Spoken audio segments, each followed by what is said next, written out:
Frank. Really expect the YS Kim Camille high priority, picked it blind on the red side. We'll see if it's going to work out for this team, if Frank Esports can get a surprise victory and prove Nightstar the prophet yet again, or will CTBC Flying Oyster be the team to do the expected, to push forward? We'll see if they're on form after getting Koala back in the support role. We're about to find out all those answers to our many questions as we hit the Rift for Game 1 of the series. And we have Frank with some shenanigans right off the bat. A 4-man stack into the top side, trying to catch out Rest. This has actually been a tactic that we saw PSG do against Rest so many times, but I think Rest has actually learned his lesson this time. He's going to stay super far back. Taking a look at the runes down the board right here, we do have ghosts from both AD carries, kind of standard in this patch already, and no flashes into the top side. So whoever gets up there first could just swing the matchup around. You know, typically it is the Camille that does have a bit of an early lead in this one, but you know, if she gets ganked and there's no flash there, it could easily turn the other way as well. Yeah, both with the Ignite, not going for Flash or even Ghost in this situation. I do like the aggression and also the kind of mutually assured destruction, if you will. So kicking things off, nobody gets any catches. Holo gets a little bit of coverage on his leash, and you can see the late movement to lane for both the bot lanes. As we get set up, I think, Frank, they've got a timer to work with here. We're going to have to see if they can use it.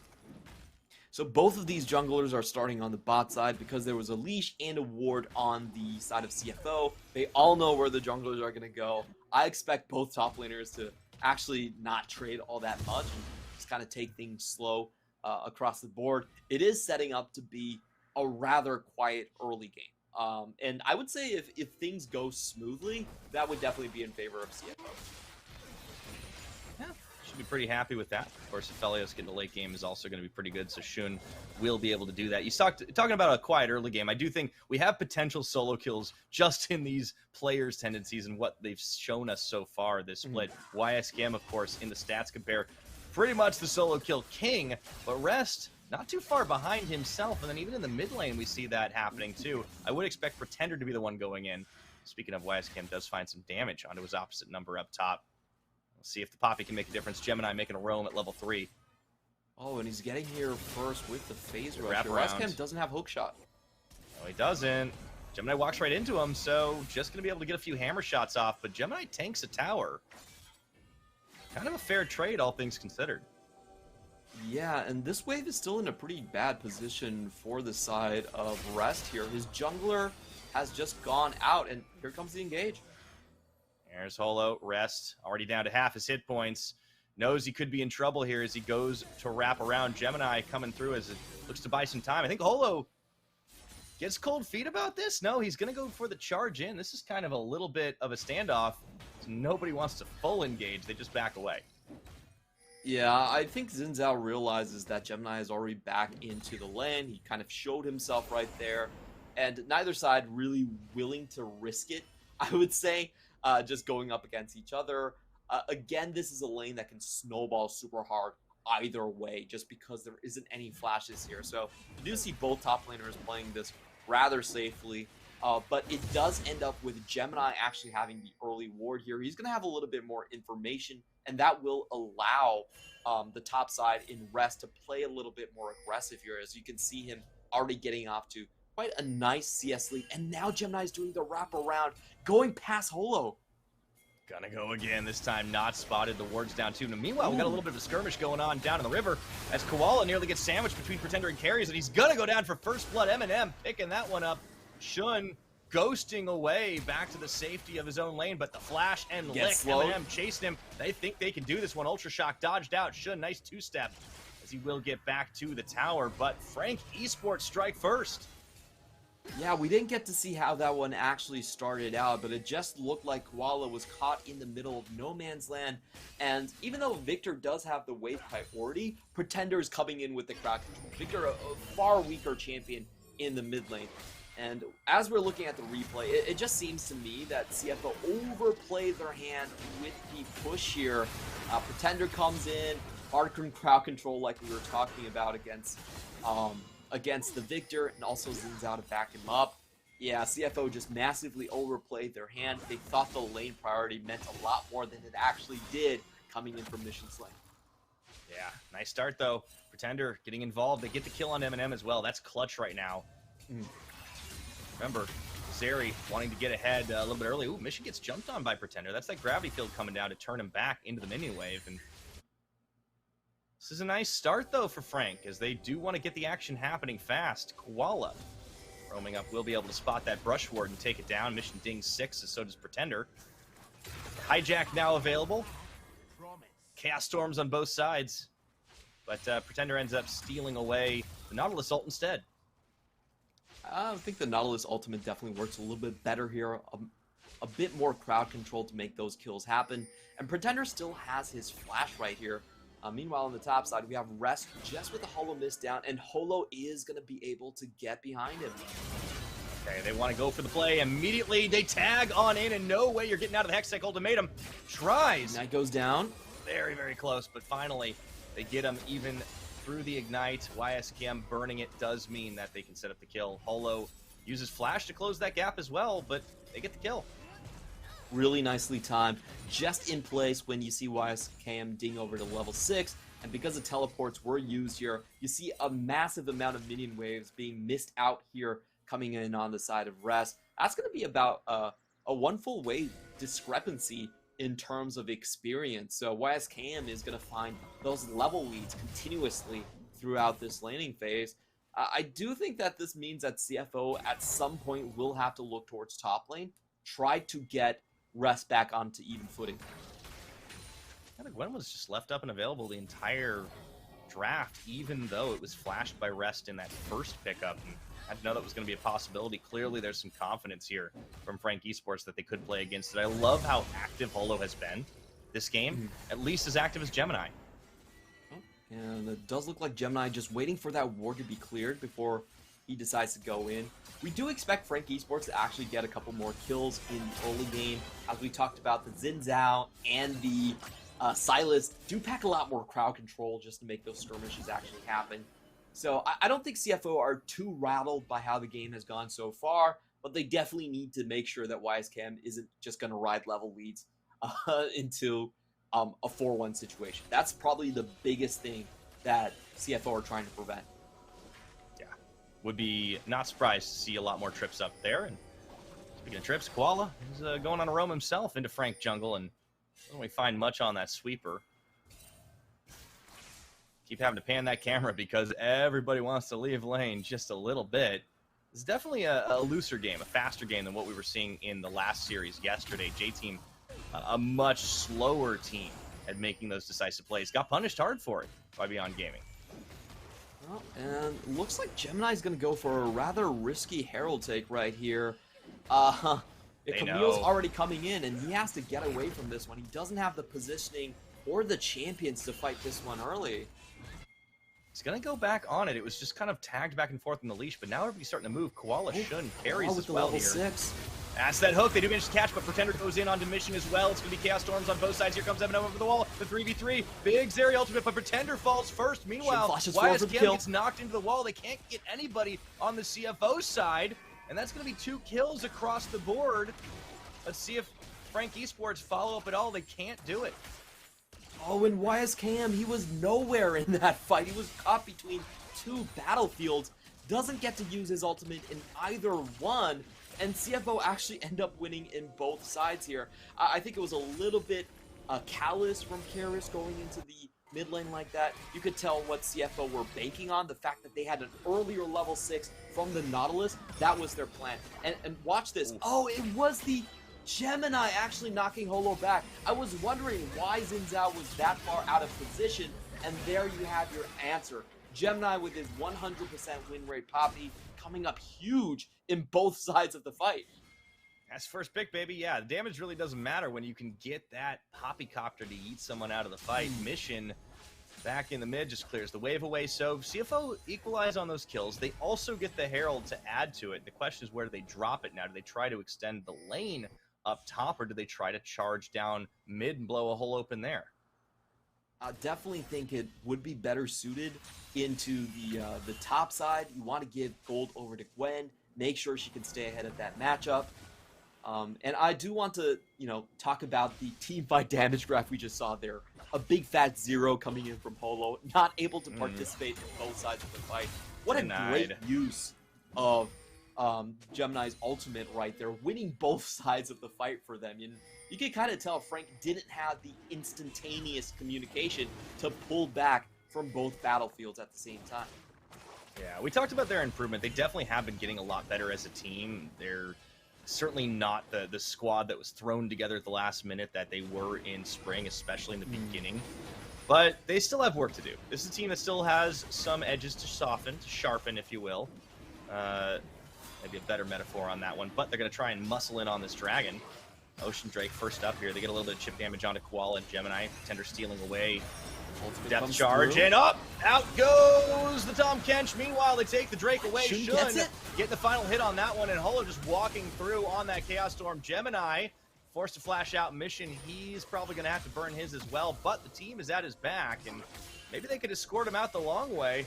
He doesn't have to use it. Lasers up there. They're going to actually just use him as bait as everyone flashes into the pit. Gemini does go down to Holo. A massive mistake. It's a very chaotic fight in the back of this one. Finally, mission flashes out of there. Will get Holo. Eminem over the wall, finds one, gets rooted, looking for more.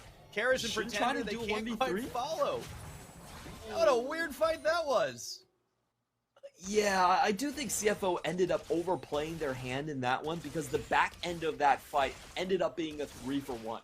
So, Frank Esports definitely get far more ahead, and now you have the possibility of a Fed Zeri coming into play here. Eminem already 2-0-1.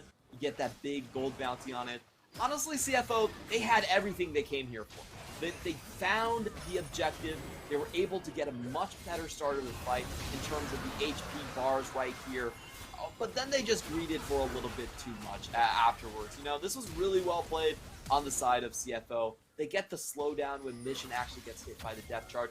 And then they wanted to inch for a little bit more. They wanted to go back in, collect the kill here onto Pretender. But this is so damn well played from Karas. He manages to get the Devour just as Gemini is coming across the wall. Re-engage here, and a lot of blinking HP bars. But it does end up being a 3-for-1 on the back end of that one. Not a good fight for CFO. Not at all.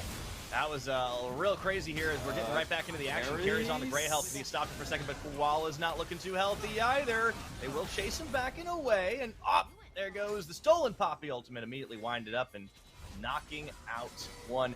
I want to point something out in that last fight. Shun outfought a smite on that dragon.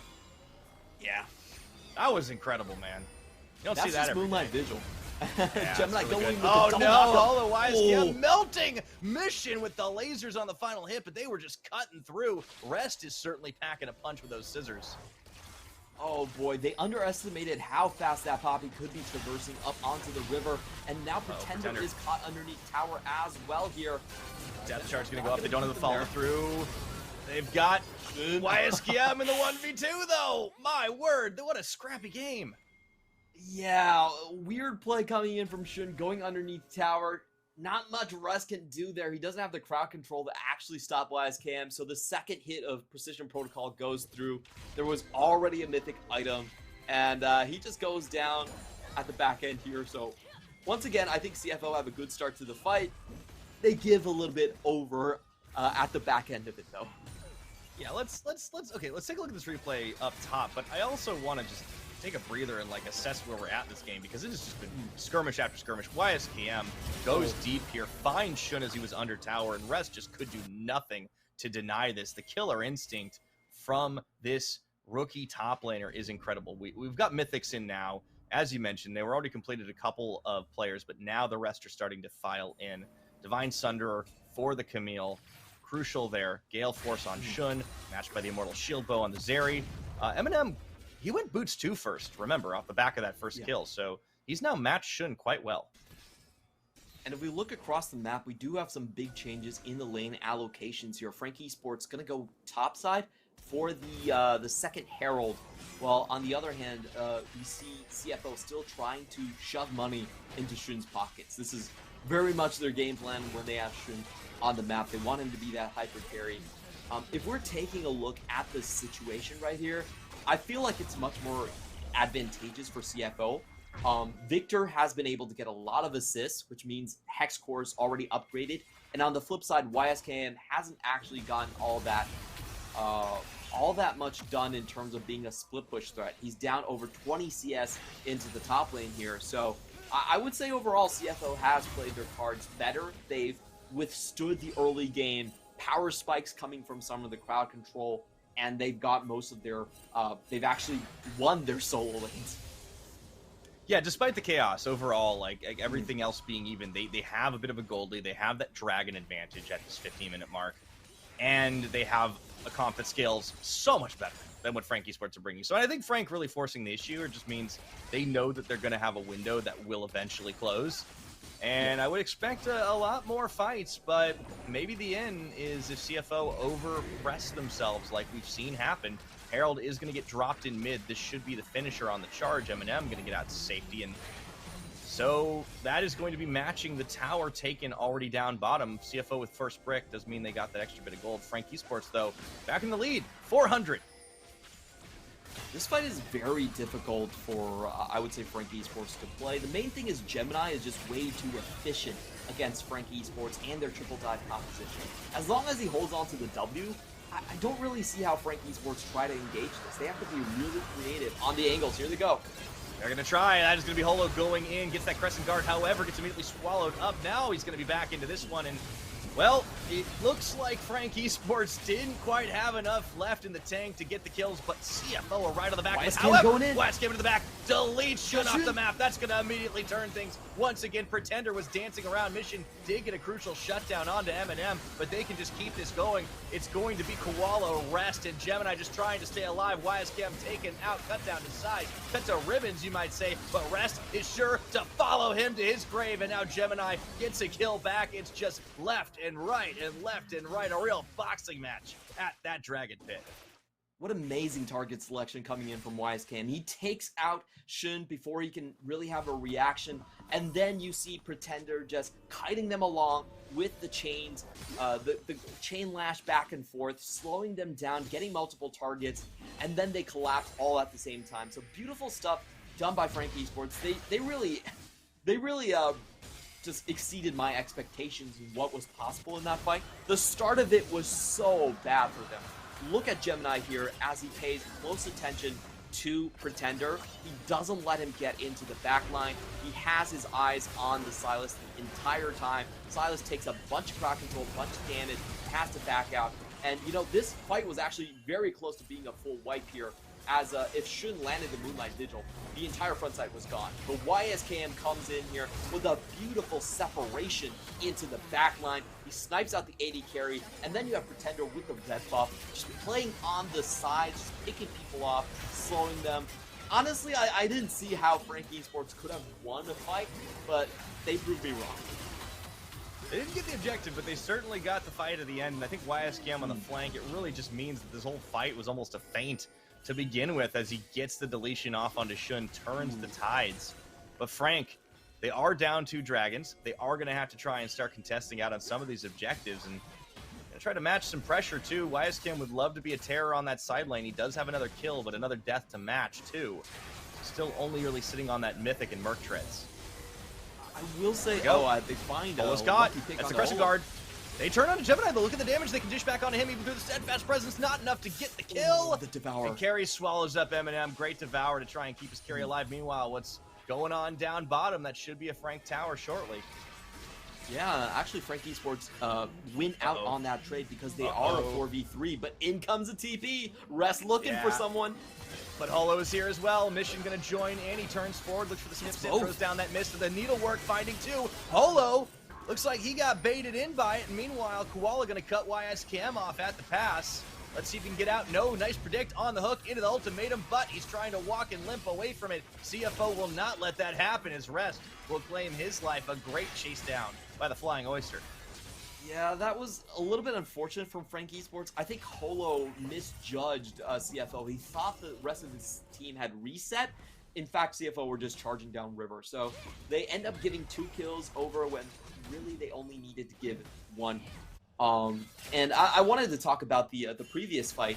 It was really good for Frank Esports, but a little bit unfortunate that they lost the bounty on Eminem, and also most of the kills are on the Xin Zhao. That's probably the person you least want the kills onto at this point. It really doesn't scale as a champion all that much. So, a little bit of sideways luck for Frank Esports. However, they're still in this one. They're fairly close. They still have the gold lead and this kill score lead. They just have to pull out that fight a couple more times.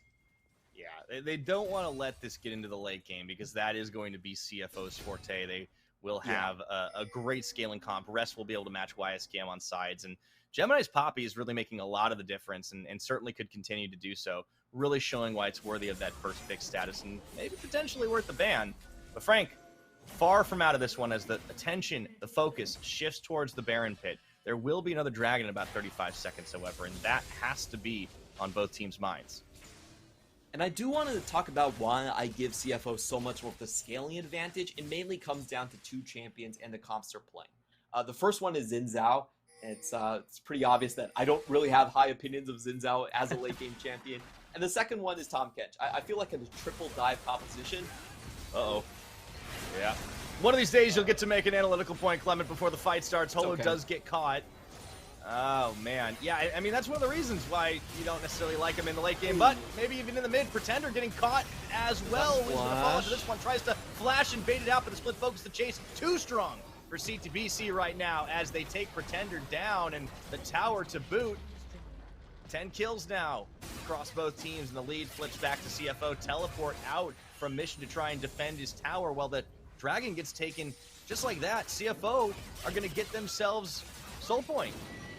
Now, CFO with some great engages. They're always punishing Frank Esports when Frank are trying to split push. We see YSCam down by a very large margin in terms of kills, assists, and also the CS. So he's trying to get back up. He's trying to go into that 4-1 territory, and CFO just say no. They punish the mid lane. They get the Drake mid lane tower.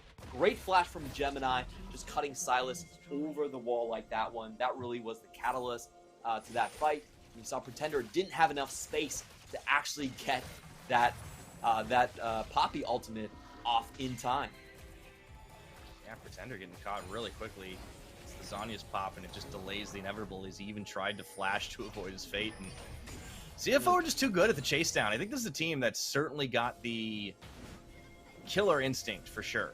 When they see a champion that they know they can hunt, they full commit to it and could be punished by a team that maybe flanks a little bit better. We've seen YSCam do it a handful of times, but gotta love watching Flying Oyster take these fights, take these chases. Yeah, I think it's a little bit too easy for CFO to play against a triple dive composition when they have the Nautilus and when they have the Poppy. They've just been holding on to abilities and using them at great opportunities. YSCam gonna TP in, and it looks like it will be a full reset for now.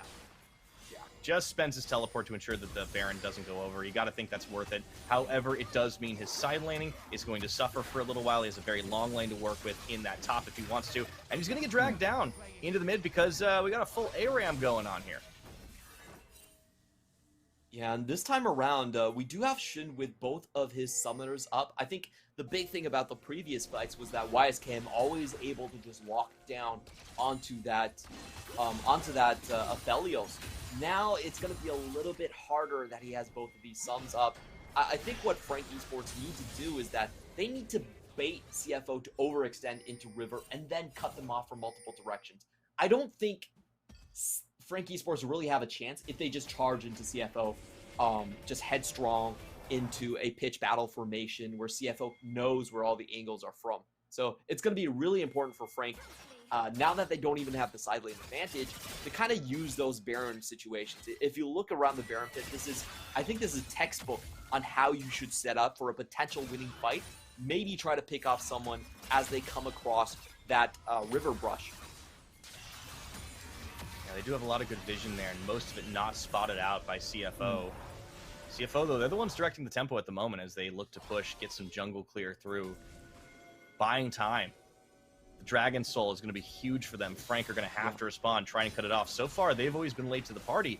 They've let CFO get the Dragon, but they've still been able to take the fight afterwards. It's going to get harder and harder.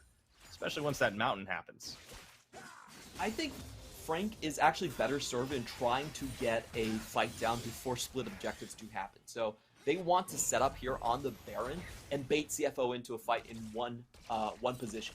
If CFO get to choose, they could actually just straight head for Baron, and leave that Mountain Drake open. That's a very real possibility. They could just set up on the different objective other than the one that Frank is already setting up to. You know, CFO has massive advantages if the enemy team has to walk into them, and they could just use that hero's verdict to knock people away when they're trying to rush towards an objective.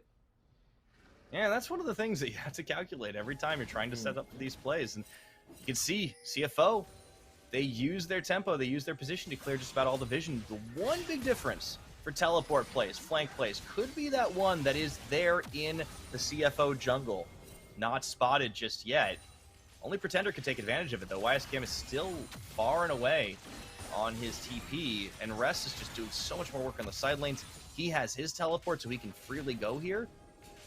The Baron Dance has been a little bit slower for Frank. I think they have not necessarily been wanting to commit, but now they ping for it. Lots of vision here for CFO. They know it's not going to be able to go over easily, even if they drag a teleport out of their opponents. Yeah, the big problem here with Frank Esports is they have to defend both objectives at the same time. You know, you have split objectives on the map now. If I'm CFO, I'm perfectly happy of just baiting towards the top side. I have vision control over there, and it's going to be so hard for these short-range champions on Frank Esports' side to charge through a pocket. That's hasn't worked so far. So you can see CFO happy to play towards the top side, while Frank Esports can't play too far away from them. They have to keep them enticed here. Pretender does steal the Keeper's Verdict. That could be a big difference maker right now, but CFO, they're going to be muscling in. Spotting YSKM on the Scryer's Bloom. No flank this time around. They've seen that a couple already and don't want to give that one over. The only information they don't necessarily have is M&M, but they ping him out as they know he is showing in mid lane. And Olo now isolated, getting chased a little bit. CFO, they continually push back. Dragon's going to get procced, but it's Frank Esports who want to try and secure this. Not an easy Drake to take at the best of times. Yeah, it looks like CFO are going to full engage onto this team fight, and this actually gives Frank a bit of win condition here if they can knock someone back. I didn't get it! No! And they gotta force the fight all of a sudden. Holo gets knocked out into the stratosphere as YSKM buys a little bit of time for himself, but he ends up going down all the same. Taken out of this fight, and everything seemed to go wrong for Frank Esports. M&M does manage to take down Koala. Shun falls down. That's big shutdown. They've got Zeri, but M&M, he already falls to Rest here. It's absolute chaos, but Rest continuing to push on. Snip, snip, snip down your health bar. The triple kill comes through. Pretender on the run. Rest is hunting for that quadra, though. I don't know if he's going to be denied here. That chase is still happening under tower. Rest just goes around the edge of it and carries limping back to his mid. CFO win that fight big time. Oh, that was so unfortunate right there. We saw that a Pretender was already swinging for the hero's verdict. He manages to hit no one. The counter engage happens for CFO, and just in that time where the initial engage already failed, YSKM comes flying in. So it was a really unfortunate timing coordination for Frank Esports. CFO are able to turn all their attention on the Camille, instantly take him out, and the rest of the fight goes quite easily for CFO. So we'll watch this. You know, CFO, unfortunate, Pretender doesn't get the start, and this is when Camille decides to go in as well. And CFO are just like, well, you know what? Let's just focus on the Camille. There's it's a very easy target selection. Olo is gone, Pretender's on the other way. M&M nearly claws this one back with a huge Ultra Shock laser, but unable to get it done as Rest comes in and cleans up his hopes afterwards. Rest has just been absolutely massive. You know, 12.14, the Gwen nerfs are already through. Only 50% true damage onto the middle section of the Snip Snip. Doesn't matter. Yeah, nobody tell Rest. He's putting out massive numbers here, and the coordination, the difference between the way these two teams play is on display. However, you do see, whoa, what was that? The knockaway, but Gemini, he tried to get them out of there, and Gary said, no, you're coming with me. That was so unfortunate. I don't think it's supposed to work that way. How can someone actually be in the stomach of Tom Kench in the moment that the hero's verdict also knocks them back? That doesn't seem right to me, but That's, it that's did what happen. we call a fadeaway, Clement. Long Definitely tongue didn't work for Tom out. Kench. And now's the 5v4. Yeah, this opens up the opportunity that Frank were hoping for. They did lose Soul, but they do have Baron. However, this could still be the fight. The AoE damage pretty real here as Mission gets his ultimate hijacked by Pretender. The Baron's still procced, but they've gotten a little squeamish on it right now. Carrie's getting caught, rooted up. They turn the fight right now with the 5v4. That is going to be Big Zero ultimate, not doing nearly enough as Shun just finding way too much damage. Eminem is forced to go into stasis and taken out of this one. Mission getting the kill credit. Pretender doing all he can, but he will surely fall. And Holo soon after. Carries limps away. And with the numbers disadvantage, CFO dominate Frank Esports. Oh, that crowd control usage was just such a beauty from CFO. They managed to land the gravity field and also the hollowed mist to cut off the entire left side. Even though Frank Esports had the numbers advantage, the left side of their flank could not go forward. And that meant that the rest of the damage from CFO could just focus on the right. They've been playing this sectioning game so beautifully this time. It really just shows you the mastery of CFO when they get these composition, when they have the scaling advantage, when they have the range advantage. They really understand how to play with all of these sides. So we're going to start off with Koala's, actually Gemini's unfortunate run in with Tom Kent. Look, that's not supposed to happen. Yeah, I mean, that's the windup is unstoppable. It was already happening. Okay. But I love that from Carries, just saying, no, you're coming with us. And this is where it goes a little wrong for Frank Esports, though. So you look at this, CFO are 4v5, they don't have Moonlight Vigil, but watch what they do to win the game here. They do a sort of feint engage, they bait Frank Esports in, they all go out, and look at this crowd control. They drop the Gravitum right on top of the depth charge, across the needlework. The left side, Rest is able to hold 1v3, and Eminem falls down, finding himself 1v4. And already Frank Esports are losing more members as they tried for an engage. No idea how that one got set up the top. Holo forced to flash away, Rest on the chase. That needlework, and he's just cutting him down to size. Rest is an absolute beast this game as he goes forward. He says it doesn't matter if you swallow Eminem, I'm taking him too. They do get out just barely. But I don't know if CFO could be stopped at this point, Clement. This is looking like a game one done and dusted. You know, the 5v3 push already. Pretender doesn't really have the wave clear, so it's going to come down to Eminem. I think CFO are going to look to push this cannon in. They definitely have an angle to close things out. Yes, they do. Pretender with the last-ditch effort to try and make the play, but his allies are falling all around him here as Eminem gets rooted up and pulled back in by Koala, who's just been on point with these hooks. And if there was any question as to whether or not CFO needed some time to get back up to speed with their support, well, I think we got our answer here. 33 minutes in, they will claim the Nexus and game one of this best of 5. And we were asked